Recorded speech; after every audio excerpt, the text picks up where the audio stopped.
FORA.tv. The world is thinking.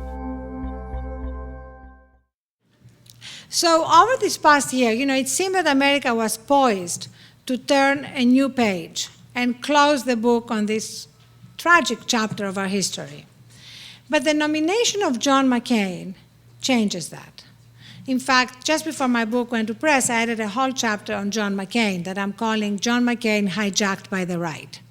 And that has been a very hard chapter for me to write, because in 2000, I kind of loved John McCain. I didn't just respect and admire him, I really loved him. I spent a lot of time with him in New Hampshire, traveling on the Straight Talk Express, when I organized the shadow conventions in 2000, which were really, thank you, there's one person who was there. For those of you who weren't, they were really conventions at the same time as the Democratic Convention in Los Angeles and the Republican in Philadelphia, to address issues that the two major parties were not addressing: poverty, the failed war on drugs, and the need for campaign finance reform. And in Philadelphia, I asked John McCain to open the convention, and he did, even though George Bush himself asked him not to. And so that was the kind of McCain whom I loved, who was a maverick, who followed his own drama. But that John McCain is no more. And please, it's time to end the romantic notion of John McCain that the media are still clinging to and file for divorce.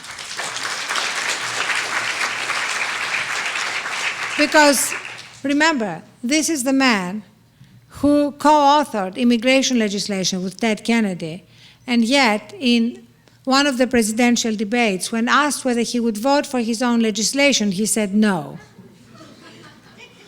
This is the man who used to call Jerry Falwell and all the rest of them the agents of intolerance until he started kissing their rings. This is the man who talked passionately and eloquently against Bush's tax cuts and who now wants to make them permanent.